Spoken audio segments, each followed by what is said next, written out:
เป็นสินหมายห้าวะสินหมายอะไรก็สินหมายห้าเนี่ยสุราเมรยะมัจจปมาตัทนาเวลามณีสิกขาปดันสมาธิยามีเนี่ยสินหมายห้าเนี่ยเขาดูเลยปื้อปลาเข็มเฮียเนี่ยกูเนาเนี่ยพวกว่ากินเราสูยาย่อว่าไหนจึงพวกมันเมามาเนี่ยสองมันหูสังสองหูจักพระตราสังขารเสียพ่อแม่สองมันหูจักลูกมันมีมันมือมันเมาน่ะสองถ่อมความเผลอสองเอาความเปิ่นมาเอามันใครอย่างมันเฮ็ดกว่าเพราะมันยิบไว้มิดยิบไว้เลี้ยวยิบไว้กองในก็สองเดี๋ยวฮัดเอาตายเปิดเพราะว่าพิษศีลหาในไม้นึงมันพิษศีลหาศีลไม้หายอ่ะเดี๋ยวเนี่ยเอาตายเปิดก่อนมันฮัดเนี่ยสองฮัดมันฮัดฆ่าตัวใส่ตายก่อนมันฮัดไม้หลักโคของไหนว่ามันกินเราสูยาไหนสองมันจะหมอหลักศีลไม้สองก็มันพิษอ่ะว่ามันกินเราสูยาเนี่ยแต่ที่กดเปิลเนี่ยสองมันจะฮัดมันฮัดเป็นมดเอาเนี่ยแต่ที่เป็นเลนเนี่ยสองจะฮัดซึ่งคำไพ่สั่งยาวสั่งว่าปุ๊บพิษศีลหมายหาในก็ศีลตั้งหมดตั้งสิ่งนั้นสร้างพิษกว่าจำกันมั่วเนี่ยในเป็นเงามันยาวว่าเนี่ยศีลหัดจังหมดตั้งสิ่งเนี่ยสุราเมรยมัสสะปมาตัฏฐานาเนี่ยย้อนเปิดหางเนี่ยมันเป็นการหลงลืมว่าเนี่ยการสังเกตพอกินเมายาเนี่ยลืมหมดสองลืมมีสังเนี่ยลืมการกุศลลืมการลีการกุศลก็มันลืมการลีก็มันลืมเอามันทำได้อย่างสีเหตุการหายสีเหตุการสังเนี่ยโซมันก็มันเมาเนี่ยก็ข้ากุศลโซมันก็ติดปันพรหายมันก้นเมาเราอันว่าเนี่ยว่าตายเนี่ยทำได้ไรกว่าเลยเนี่ยที่ไรกระตุกเงาไล่รอรู้ว่าเนี่ยเงาไล่ยังก็รอรู้ว่าเงาไล่เนี่ยเป็นเงาไล่น้ำเล็กน้ำต้องแรงลงกว้างเป็นปากอยู่สนาเนี่ยเนาะน้ำเล็กน้ำต้องแรงลงเนี่ยตั้งลึกมันก็แต่นั้นเนาะเนี่ยก้นอะไรกระตุกคำนั้นมันเหมือนกับก้นลุยนั่นน้ำปังไหลนั่นแหละเนาะแต่ว่าได้ลุยคำป้วนเนี่ยมันเหมือนป้วนไหลตรงนี้ป้วนไหลกำลังสมาตุกอะไรขี่ควายคำเนี่ยลูกตรงนี้ตั้งคำที่ก็เอาควายกันให้กว่าจ้อมมีมาลงไว้มึงอะไรอย่าเห็ดควายก่อนลูกเนาะตุกอะไรขี่ควายคำในตรงนี้ตั้งคำก้นกินเราในพระบิณฑบาตเลยกับตุกจีนั่งอะไรรอดูว่าเมื่อกับจีน่ะในกล่องชื่อว่าเลยกับจีไหนสุ้มเข้ากับตั้งตัวน้ำเล็กน้ำต้องเหลือใหม่ๆเหมือนจะเข้าตัวเนยเปิ่นหนีมาในทีวีสลองตัวนั้นเปิ่นหนีมามังปอกมังเลยไหนลอยไพ่แตกพวกลอยไพ่แตกก็ไหนน้ำหมักหินแหลงตัวนั้นส่องออกมานั่นเป็นน้ำหมักหินแหลงลงนั่นมันเหมือนเรื่องไหนเนาะนั่นไหลเข้านึกซบเข้าน่ะเขากินเราก็ไหลเข้าเนื้อซบเข้าไหลเข้าเนื้อคู่หนังเนื้อตาเนื้อหูภายน้อยภายหลงในเนื้อต่อละเกาหูในน้ำเลี้ยงน้ำตองแหลงในเลียนเข้าเลียนออกเนี่ยถ้ามันตายในเลือดใหม่ห้องให้เนี่ยมีตีลืดจังสีอิดวะเสียงห้องเนี่ยโค้งอันนั้นเนี่ยเสียงห้องในสมมติวะเนี่ยเลยกับตกกระปุนเนี่ยอายุเงินไรเนี่ยถ้าสี่เฮงปีเมืองวะหลายปีเมืองสี่เฮงปีเงินไรสี่เฮงปีกันไรก็สี่เฮงปีเงินไรเพราะมันนับสอนด้วยเมืองโกนในสมีกาหือใน57กุกตีไป6 ล้านปีเมืองโกนในจังได้เป็น1 วันรอดูว่าในที่นี้กระตุกกระปุนในนะกินเราเนี่ยตั้งพิษมันเยอะจงยำเขาสมหูช้างสมกันว่าเปิ้นก็ว่ามันเปตีกองมูขี่เปขี่โคตรคู่ไตเปไตรูเราในทำเอากลุ่มมันไว้ในนะทำมันกันกินเราเขานั่นหมดไตในหลีรู้จักกับเป็นนั่นเจ้าว่าเนาะพี่น้องไตในหลีรู้เขาน่ะเขาสมาจังหือสุรามีไรยากินตาอ่ำเป็นสังทำมาจังไหนวะเนี่ยนะสุรามีไรยากินตาอ่ำเป็นสังมันน้ำใจน้ำเรามันเป็นน้ำหือเขากุ้ยนังทำมาจังไหนวะเนี่ยนะพวกกินในก็หู้เฮเลยกินก็ย่อหู้เฮเลยกินก็ย่อพวกกินน้ำมาในสองเมาพอเมาในสองลืมพวกลืมนั่นเป็นสังเป็นโมหะอากุศลงในตายเฮ ทีเลยกระตุกงานไรรอดูว่าเนี่ยสีเห็นปีเมืองนั้นโจกะอากุศลไปหมดนั่นเลยคำหมู่นั่นเนี่ยมีมืดลือเจออิดตาดิถ้วยเจอลงก็มันจางว่ะยกเกี่ยวเขาเมื่อหนังยกเกี่ยวเขามานั่งตะลาไหมเมื่อหนังมือได้ไหมเนี่ยยกเกี่ยวเขาไหมเจ้านั่นจงเจอจ้าจงคันเจอวิธีนั้นจงจำอยู่สิตายกเกี่ยวเขายังจังถุยเจอลงอยู่จงจังถุยพอยกเกี่ยวเขาหรือเจอมายังจังถุยรู้จงจังถุย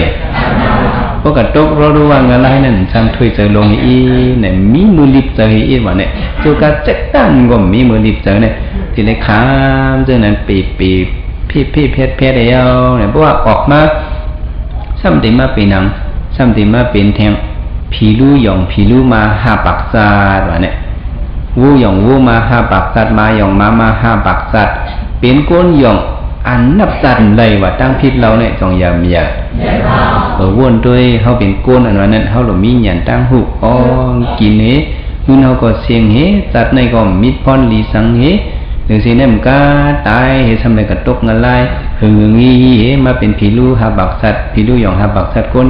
วูหยองห้าปักซัดมาหยองห้าปักซัดไก่มามูด้วยห้าปักซัดซ้ำเป็นก้นหยองอันนับจัดเลยหรือสิเนี่ยมันก็ซ้ำจังมาเป็นช้างเนี่ยซ้ำจังเป็นแทงก้นปักโลวะเนี่ยก้นหังก็ก้นป้อนรักนั่นนะในพวกกินเหล้าเมาเนี่ยสองป้อนรักเอาก้นเนี่ยแล้วก็ในเป็นหางจางว่าเนี่ยเขาหลบวนด้วยเหล้าเฮยาเฮเนี่ยเขาหลบไรอ่อนกันเวียาทำเข้มพิษให้หรือสิเหล้าสองพิษด้วยหรอกคนกินยาด้วยนะเนี่ยจิ้วเน่นจอนเอาสองจิ้วเน่นจิ้วก้อยผีเขาสองจิ้วก้อยมันจิ้วก้อยยาผินเขาเอายามาเขาเอาเนี่ยกระเหลียวเนี่ยยามาทำปอมาแทงน่ะเป็นสมัยเรียนกันใครดีครับใครเป็นพวกกินในก้นคืนหายในเปิ้นสองว่ามันบ้ายาไก่ว่าเนี่ยเปิ้นมาเรียนอันนั้นสองว่ามันบ้าเขาซ้ำหู้ซ้ำกะกินในก็เมื่อเจ้าได้อันน่ะใกล้เตียงก็ใกล้เป็นใกล้หันใกล้หน้าห้ามว่านั่นวายมาบ่มเลยกินเนี่ยมันใครให้อย่างก่อนหน้าห้ามแบบว่ากินนั่นน้ำมาเนี่ยมันยุบปันแห้งเลือดเฮาแห้งถัดใส่เฮาเนี่ยมันเอาป่นหรือโชมันไปได้เนี่ยผู้ป่นหรือน่ะใน2ลีพระเป็นเจ้าเฮาได้ไม่สิมาปฏิบัติตานั้นเอาแห้งเปลี่ยนหลังเฮามีนั่นเฮาโดยเฮ็ดกว่าการเฮาน่ะอย่าไปใกล้ป่นพอกินนั่นน้ำเอาเป็นช้างเนี่ยเนื้อหูเฮาเนี่ยขี้หัวในแห้งเห็นมันก็ตันไปละหัวเนี่ยหลีหัวเนี่ยก็มันยินอ่ะอีกหลายคนจ่องยาม่านว่านั่นเป็นยังไงเขายินเสียงสังก็เอาเวิ้งเป็นเสียงอันลีโกนั่นน่ะเฮว่าลึกซึกล้ำเขาว่ะเฮว่าก้นเถินล้ำยื้อเขาว่ะเฮว่าหมาล้ำโคกเขาเนี่ยเอ็นเขายุ่มเขาหย่อมนั่นจ่องยามหันเหมือนเรื่องก่อนที่ตั้งยันกองเมายาม่าเฮียนี่ก็คือเนื้อต่ำเติงโหนั่นเปิ้นทำเสือไว้หมันไปเลี้ยงสมบูรณ์แซ่บลงกับให้มันตื้อแคบตีนให้เอ็นกับเนื้อนั่นเนื้อเนี่ยผู้เป็นก้นดีต้องมันเตเฮ็ดในเป็นตั้งพิษทางไหนตั้งพิษยาไออ่อนกองไม่นั่นที่ตั้งยันในไอเขียวนั่นจะไม่ยังไหนเอาปุ้งถัดสีเข้ากันนั่นลูกอาบน้ำเมกระถอกใส่ตัวมันสำยิบดังไฟขีดเกียดเหวจ้องติดจับเนี่ยหายด้วยเชี่ยวในก็เน้นเที่ยวไปอย่างก่อนนั่นก่อนนะในยามาในตั้งพิษมันต้องยาเจียวหันกำเดียวยอในก้นกินมันในก็มีตั้งพิษก็ไม่ก้นกล้าขายมันหนาในก้นกล้าขายมันก็ตั้งพิษมันก็เยอะว่ะในอันกล้ายากล้าเราจะไหนป้าในไม่สะอาดสิว่ามันได้เฮ็ดในเขาเป็นเจ้าคือพุทธภาษาในตีเลยเวเนาะเขากล้าขายยาก็มันเมียดมา1 เก็บ 1 กำไว้กำลืนมาก็เขาก็ตาหันตัวทั่วซื้อเป็นลูกหลานเขาลูกหลานเขาเนี่ยขึ้นหมวยเขาก็ขึ้นกอดผ่านเลยจงกอดผ่านก็ปื้อช้างเนี่ยอันเปิ้นมาซื้อกินกว่าที่เขานั่นในวดมันเปิ้นก็กินให้เปิ้นขาไม่วดมันขึ้นตอบเขาว่าโหตองขวางหางตองไหวนั้นเป็นจังไหนเนาะลูกหลานเขาขึ้นจับก็เขาก็ขึ้นกอดขี้ลิงโมดาเนี่ยในเพราะว่าขี้ยาในสำกัดตกแทงถูกมากเรารู้ว่านั่นซ้ำเป็ดเหงปีเมืองว่ะอายุงอะไรเนี่ยนั่นทำสิวันน้ำเล็กน้ำตองแหลงซ้ำเลือดสินั่นเป็นไพ่ยังไงเป็นไพ่เกสเนี่ยเป็นไพ่2 เกียวเหนียวเนี่ยนะในเขาในตัวราเกาหูในก็เส สียงห้องทำแค่หลังแห้งเสียนมึกรอรู้ว่างอะไรนั่นน่ะเห็นได้เป็นปุณตาขี้ยาตีเลยตกนะตีเลยตกนั่นเปียดเฮียงปีพอมันนับสอนด้วยอายุเมืองกนเนี่ย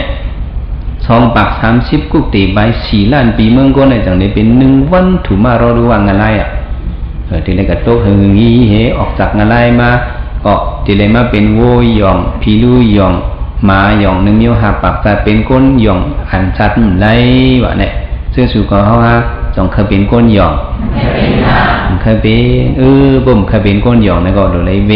เราเลยยาเนี่ยเลยเป็นเฮจ้าน่ะบ่กินอันนั้นเลยเลยเป็นกูจัดกูปันเนี่ยในมันเข้มแลบเนี่ยเขาโดนเลยป่องเซอเนี่ยในเป็นเงามันอะไรเนาะทำกวยลื่นสุดมันมาทำเป็นหางแทงเนี่ยทำเป็นก้นปักลอยเนี่ยเงินเขาก็เสียงมักตระผูตระก็สัมยาสัมได้ฮุกให้จังไหนเนี่ยเราเลยยานมานั่นเนี่ยเขาดูในออนกันเวเนี่ยตีเลยออนกันให้ยังก็เขาอย่าไปกับว่าจังบนว่านั่นสุรามีระยะกินตามเป็นสังมันซื้อน้ำเรามันเป็นน้ำหือเขากล้วยนางเนี่ยเขาอย่าไปกับว่าจังนั้นจงได้ว่าพวกใครว่าเนี่ยได้ก็พวกเขาเจ้าสุขคำว่าได้เขาได้ว่าสุรามีระยะกินตาปอหัดขำนี่จงแม่นอย่าไปกินในจงเจ้าว่ากินตาปอหัดขำในอ่อนกันว่าเจ้าแม่เนาะสุรามิระยะกินตาปอหัดขำสุรามิระยะกินตาปอหัดขำสุรามิระยะขายตาปอหัดขำในปองใจเอาอย่างว่าชิ้นในเปลืองหลวงมันเด้ยาวจิตใจเอาโหใจเขาว่าเหยียดหาในเขาติเลยว่า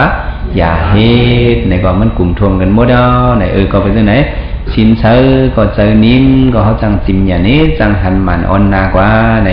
สุก็เขาว่าอย่างว่าตารุกขันโลกมาซื้อในพระบิณฑบาตเนาเนื้อในก็อย่าไปให้เลยเป็นเพราะว่าชิ้นเอาฮักกับลูกว่าในก็เขาขึ้นมีสุขขึ้นสีขึ้น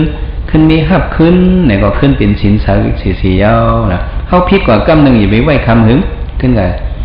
มีหับขึ้นเป็นกำเดียวเหมือนเรื่องสังขารยานเพราะกับพิษเนี่ยอาปาเชียอันเนี้ยเนี่ยก็เนี่ยขึ้นกับลาดปันสีเจ้าสีป้าก็มันปีกว่ายาวเนี่ยมันเหมือนเรื่องในสินก้นเฮือนก็เหมือนในก็พิษยาวเนี่ยขึ้นกับเมอธิษฐานเป็นแล้วเจอเขากำเดียวก็ไรกำเดียวยาวเนี่ยเขาเป็นก้นสินมันตั้งหึงเนี่ยมันเข้มแดบเนี่ยก็ไปที่ไหนสู่ก็ว่าลองเลยเนาเนื้ออันเป็นทุกศีลานั้นเนี่ยก็อย่าไปให้เลยเป็นนี้เขาดูเลยอ่อนกันสุกตัวสีขิงเขากูขิงกูเข้าเนี่ยซื้อสุกว่าเขาหลบป่องเสือเนี่ยพระเป็นเจ้าโหตละอย่าไปให้คำที่เลยนะอย่าหันเขาสองฝั่งโจมใส่ก้นผีตายสืบไม้น้ำปั่นเนาเนี่ยอย่าไปให้อะไรคำเนี่ยย่านเขาก็อ่อนกันเต็มปันคำค่าเนี่ยอ่อนกันสาธุอนุโมทนากว่า